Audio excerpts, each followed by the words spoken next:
banyak jenis masker yang beredar di pasaran yang dapat menjadi fungsi pelindung diri bagi masyarakat, seperti masker berkatup seperti ini.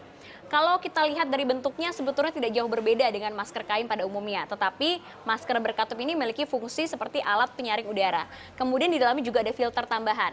Saya akan mencoba untuk membandingkan bagaimana perasaannya untuk kita memakai masker berkatup dengan juga memakai masker kain yang sehari biasanya saya pakai.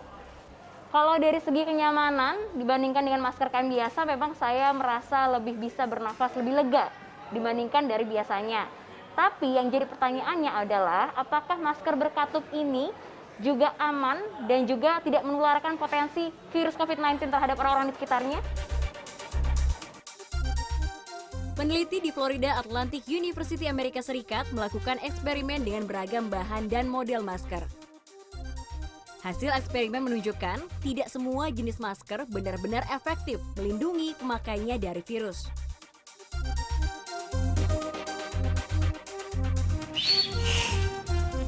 Slogannya kan maskermu melindungimu dan maskermu melindungiku, ya kan?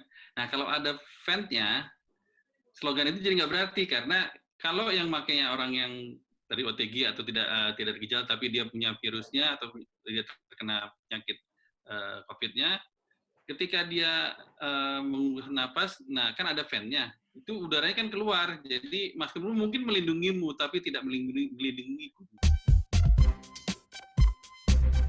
Berdasarkan hasil eksperimen, ada beberapa jenis masker yang tidak direkomendasikan untuk digunakan masyarakat dalam sehari-hari. Yang pertama ada masker buff. Kenapa ini dianjurkan? Karena dikhawatirkan ini masih ada pori-pori yang terbuka sehingga ketika droplet keluar ini justru akan menjadi partikel yang jauh lebih kecil lagi. Sehingga penyebarannya pun akan jauh lebih meluas.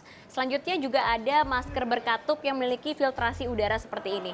Ini tidak dianjurkan mengapa? Karena justru jika dikhawatirkan penggunanya ini memiliki virus, potensi penyebaran virus ke masyarakat atau ke orang-orang di sekitarnya ini justru akan lebih meningkat. Dan yang terakhir juga ada masker kain yang tidak berbahan katun. Mengapa harus bahan katun? Karena kalau bukan bahan katun biasanya pori-porinya tidak serapat masker berbahan kain dari bahan dasar katun. Jadi untuk penyebarannya pun dapat dihentikan. Juru bicara gugus tugas percepatan penanganan COVID-19 menganjurkan masyarakat mengenakan masker yang dijahit dengan sedikit celah pada jahitannya. Terbuat dari kain katun dan terdiri dari 2 hingga 3 lapisan. Masker sebaiknya diganti setelah pemakaian selama 3 hingga 4 jam. Jangan lupa untuk mengganti masker yang basah dan mencucinya dengan cairan pembersih. Tim Liputan CNN Indonesia, Jakarta.